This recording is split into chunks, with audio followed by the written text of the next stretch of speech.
నాకు ఒక అమ్మాయి నచ్చింది. అన్న తండ్రితో మాట్లాడాల్సిన మాటలేనావి? ఏమైంది? నీ కారణంగా నా గుండె ఎప్పుడో బండ అయిపోయింది.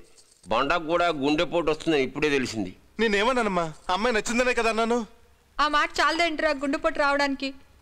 అయితే పదరా, అర్జెంటుగా వెళ్ళి అమ్మాయిని చూసొద్దాం.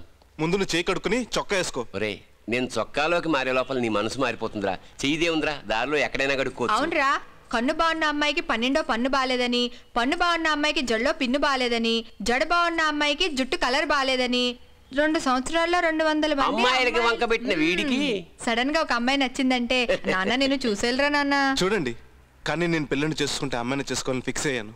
ఒరే, నువ్వు ఫిక్స్ అయితే ఆ అమ్మాయిది ఏ కులమైనా ఏ మతమైనా, 3 మొగుళ్ళున్నా 4 పిల్లలున్నా, మందు కొట్టేదేనా మమ్మల్ని కొట్టేదేనా, కళ్ళు మూసుకుని పెళ్లి కొప్పుకుంటాం.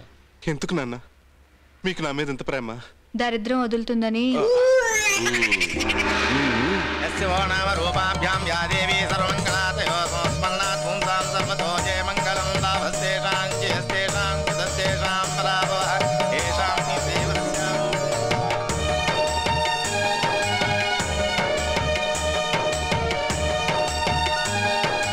ఒక్కసారి హ్యాండ్ ఇవ్వరా. ఇన్నాళ్ళు నీ తలతికి అనుకున్నాను కానీ నీ తప్పనేమిటో ఇప్పుడు అర్థమైంది. బంగారు బొమ్మని అనుకున్నాను.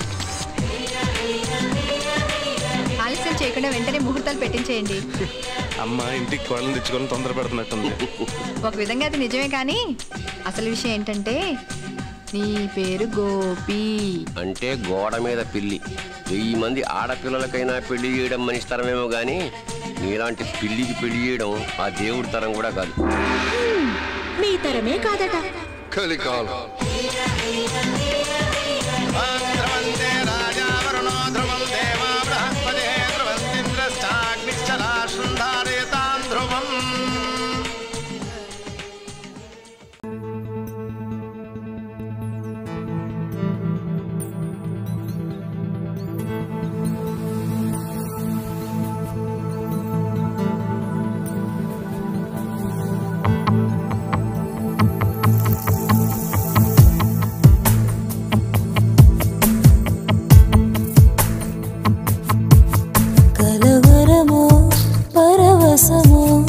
ఏమైందో ఏమొచ్చింది